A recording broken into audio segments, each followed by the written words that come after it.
Bonjour à tous et bonjour encore, chers frères, chères sœurs, que Dieu vous bénisse et que la grâce de Dieu soit avec vous.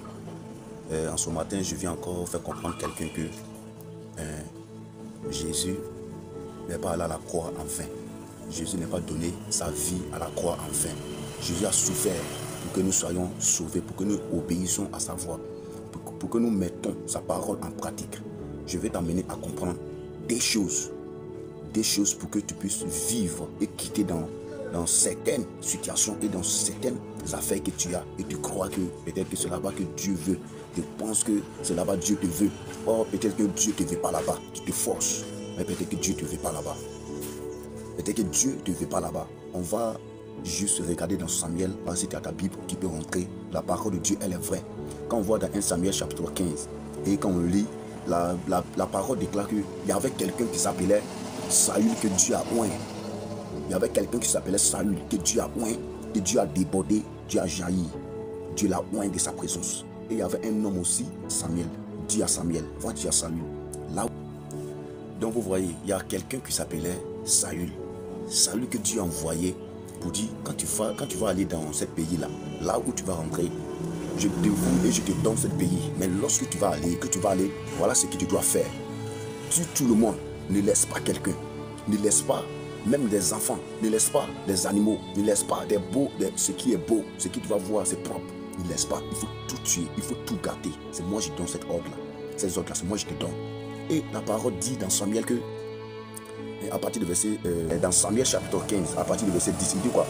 L'Éternel adressa la parole à Saül et lui dit, je me répands d'avoir établi Saül pour roi, car il se détourne de moi et il ne serve point mes paroles.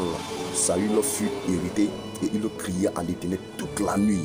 Bien aimé, voilà quelqu'un qu'ils ont envoyé pour que la personne tue tout le pays, garde toutes choses, dévoué, interdit. Il a dit que tu-même, il ne faut pas avoir laissé quelque chose. Et cet homme-là s'en va et puis lui, il garde les beaux choses, il garde les vraies choses. Qu'est-ce que je veux dire ici? Peut-être que tu te diras,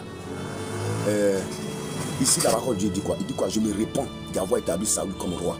Dieu nous a appelés, Dieu nous a choisis.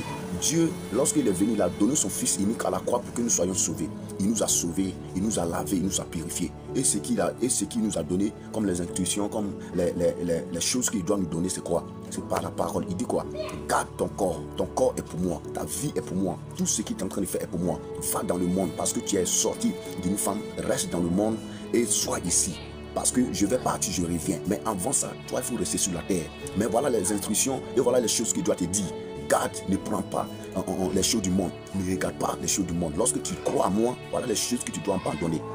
Bien aimé, je vais dire ici que peut-être il y a certaines choses, il y a certaines relations, il y a certaines choses que tu es dedans. Mais en croyant que non, c'est Dieu qui est dedans. Mais oh, c'est pas Dieu. Toi-même, tu sais bien. Et toi-même, tu sais que dans ton cœur, ce qui est en train de faire même, c'est pas Dieu. Toi-même, tu sais, en âme et conscience, que ce qui est dedans, c'est pas Dieu. Tu es dedans quand même. Tu es dedans. Ici, Saül est parti, il a fait quoi? Il a tué tout. Et il a pris des belles choses, il a pris des beaux choses pour venir faire, pour honorer Dieu. Attends, toi, tu es sûr que la vie que tu mènes, le péché que tu mènes, tout ce qui est dedans, est-ce que tu es sûr que Dieu est d'accord avec? Est-ce que c'est sûr? Saül pense que non, ce qu'il est en train de faire là, Dieu est d'accord avec.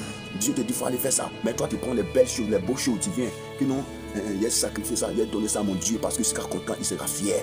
Mais frère, est-ce que Dieu t'a dit que non, ce qui est dedans, est-ce que c'est ça? C'est la question. C'est la question. Saül est parti, alors de tuer tout le monde, alors de tuer ce que Dieu demande, lui n'a pas fait ça. C'est une chose que tu peux être dedans, dans le travail même où tu es, tout ce qui est en train de planifier même là. Mais Dieu n'est pas dedans. Qu'est-ce que Dieu nous a dit? Il dit quoi? Le péché, le monde là, j'ai vaincu le monde. Éloignez-vous du monde, changez vos comportements, restez avec moi. Mais toi, tu aimes, tu es toujours dedans en croyant que Dieu est avec toi. Mais oh, Dieu n'est pas avec toi, c'est pas parce que non, tu sens commis, tu sens insulter les gens, blaguer les gens pour avoir l'argent, ou bien arnaquer les gens, ou soit être dans les rues pour prendre l'argent des gens, ou soit on ne sait pas quoi, que tu vas venir faire offrande, que Dieu est d'accord avec. Peut-être que Dieu n'est pas d'accord avec.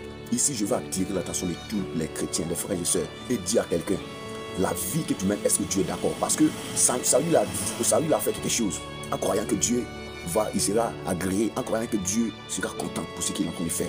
Mais or, c'était validé devant Dieu. C'était vanité devant Dieu. Il dit quoi? Je me répands d'avoir un Saül. Est-ce que Dieu ne se répand pas d'accepter comme son fils? Parce que tu n'obéis pas à sa parole. À partir du verset 22, il dit quoi? Saül dit, l'Éternel trouve-t-il plaisir dans les holocaustes et les sacrifices comme dans l'obéissance à la voix de l'Éternel? Voici, l'obéissance vaut mieux que les sacrifices, et l'observation de sa parole vaut mieux que la graisse des béliers. Bien aimé, ici, voilà, prends encore la parole et dis à son frère, est-ce que tout ce que tu es en train de faire là, est-ce que Dieu même est d'accord avec? Tu sais que notre obéissance là, quand tu obéis à Dieu, c'est important que tous les sacrifices, que tout ce qui t'a donné ton corps, qu'ils ont offert ton corps pour qu'on verse tout ce qui est en toi pour te donner d'argent. Tu sens mentir, tu sens critiquer, tu sens voler, tu sens mentir pour avoir d'argent, tu sens faire n'importe quoi pour avoir d'argent. Est-ce que Dieu est d'accord avec? C'est pas ça qui est important. Ce qui est important, c'est de mettre ta vie en ordre. Ce que Dieu veut de nous, c'est pourquoi? C'est pour que nous marchions dans la sanctification, nous vivons dans la sanctification, dans la crainte et à l'observation de sa parole. Ici, il dit quoi? L'obéissance vaut mieux que tout. Quand tu obéis à Dieu, c'est très très important. Saül pense que ce qu'il est en train de faire là, Dieu sera d'accord. Peut-être il y a certaines situations que non tu veux, il y a certaines choses que tu es en train de faire pour dire non, bon, si je fais ça, peut-être Dieu peut me pardonner. Si je fais ça, peut-être Dieu peut me pardonner. Si je fais ça, peut-être Dieu peut me pardonner. Dieu peut te dire, Dieu nous dit, nous les chrétiens dans le monde, on doit garder notre vie